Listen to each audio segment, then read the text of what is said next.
And for more on the polls and how it's progressing as campaigning comes to a close today, we are joined by DD India's Debyendu Mondal from Assam, and also Doordarshan is joining me from Chennai.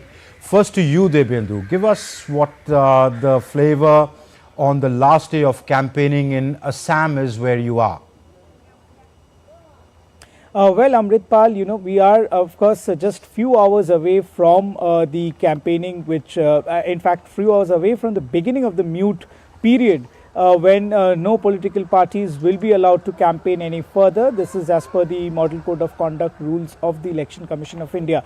But, here I am currently at the Jorhat constituency in the Upper Assam region, which is going to polls on the 19th of April. While Gaurav Gogoi, the Congress candidate, is campaigning somewhere around 100 kilometers away from where I am currently in the Majuli district in Upper Assam, Himanta Biswa Sarma, the Chief Minister of BJP, is expected to visit Jorhat by this afternoon. The senior leaders are giving their last push during the last few hours left for their respective candidates here in Assam. Remember, there are 5 seats which are going to polls in this first phase of the election here in Assam. So, of course, the political parties have campaigned over the last couple of weeks and put in their best effort. Now it is up to the people who they would like to elect their leaders and send them to the Indian Parliament in Delhi. So, of course, the last push till 6 p.m. is the last deadline for campaigning here for the first phase across India. So, here in Assam, the political parties are going on full throttle with their campaign during the last few hours of the campaigning period that is left currently. So in a few hours, if not hours, in a few minutes from now, we'll see the Chief Minister Himanta Biswa Sarma here in Jorhat campaigning for Topon Gogoi, who is the candidate that will be contesting, the BJP candidate, in fact, will be contesting against the Congress's Gaurav Gogoi, who is also the son of the former Chief Minister of I beg your pardon, of Assam, Tarun Gogoi. So, of course, the last few hours left for the campaigning, political parties are pushing their last bit for the campaigning to conclude here in Assam. Back to you. Doordarshan, I'll come to you in a moment. Let me continue with Debyendu. Debyendu, okay, you've told me, understandably, the political leaders, the campaigners will give the last minute push before the campaigning comes to a close at 6 p.m. as you told us this evening. But when you talk to the people, you were also in Arunachal, you've toured extensively, Assam extensively. What do the people say? What is weighing on their minds when they go to vote on the 19th of this month? Well, Amrit, we have been in Arunachal, but, we have received mixed responses from Arunachal Pradesh. Okay. But here in Assam, it seems we have been to, in fact, 4 of the 5 constituencies that are going to polls here.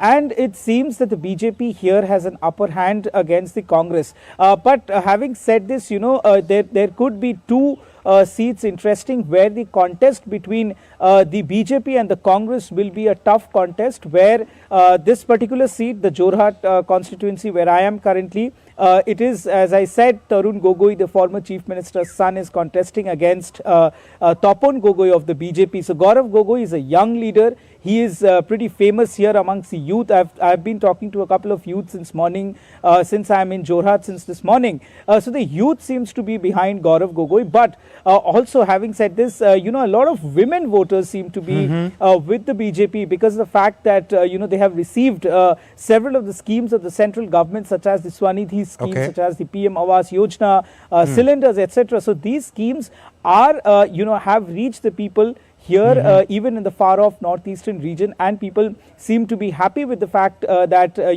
what this BJP government had done over the last 5 years. But also, interestingly, I'll conclude in just a minute. So Sarbananda Sonowal in the Dibrugarh constituency will also is contesting, and it is not going to be an easy seat, is what we are being told. He's contesting against Lurinjyoti Gogoi because we had spent almost half a day with the tea garden workers in Dibrugarh, and the tea garden workers constitute about 30% of the vote share in that particular constituency. So of course the tea garden workers had been demanding to raise their wage from 250 to 350, and this many of us that we have spoken to have said that is a matter of concern amongst the tea garden workers. But having said this, many from the Dibrugarh constituency also say that Sarbananda Sonowal of the BJP could have an upper edge. But of course these two seats would be interesting to watch out for when the results on the 4th of June comes out, because it is going to be a tough contest for both the BJP and the Congress here. All right, Devendu. Okay, Anbarsan, Tamil Nadu election is very, very interesting this time. Give us the contours of the political landscape of the southern state. Yeah, this time Tamil Nadu is going full on the first phase itself. All the 39 constituencies of Tamil Nadu, including Puducherry, the one constituency, all 40 constituencies, they are going for the poll. The last day of campaigning going to end in few hours. The political parties of all the three alliances, DMK, ADMK and BJP, are in full swing for the election campaigning. Okay. No, I think you've lost my connection, or can you hear me? Anbarsan, can you hear me? Yeah, I can. Okay, please go ahead. So the election campaigning going to end in just few hours. All the three alliances are very much in full swing to reach the poll people and to get more vote on that. So this election, it's a triangular fight, all the ADMK, DMK, BJP. So before 2019 and 14, different from that. So the elections are in tight fight in all the most constituencies. Particularly the BJP fielded a very star candidates in Coimbatore, Virudhunagar and Chennai South and all. So all these constituencies having a tough fight. The MCC code is, the election commissioner has today given a press brief and said that after the poll campaign end at 6 p.m, the political parties need not to be campaigning even for the social media also. So the election campaigning across last 15 days, the national leaders of BJP, Congress and various national parties, including DMK and ADMK, are try to attract more vote on that. The political issues like Kachati has came, and the interaction between the Prime Minister said the dynastic politics of DMK and drug related issue. DMK said the union government, the fund allocation. All these issues are raising up in this political campaigning. Even ADMK split alliance with break alliance with the BJP in last minute before January. So they also conducted political campaigning across Tamil Nadu. Issues like against the DMK family and dynastic, and also the drug related issues. So the political issues are very much strengthened and become a limelight of all the three alliances.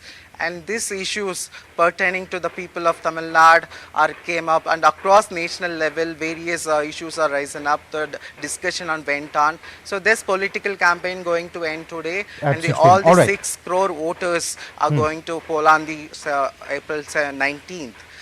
So we need to wait and watch. The political dynamics need to change, because the BJP emerged as a third player in the state. We need to wait to see if they are catching up on the second, or they are getting on more seats. I'll let both you guys, Anbarsan and Devendu, go for the moment. But before I do that, let me tell you, you guys are doing a brilliant job covering the elections all across the country along with our other colleagues. Thank you, Devendu and Anbarsan, for joining us for the moment on India News Now.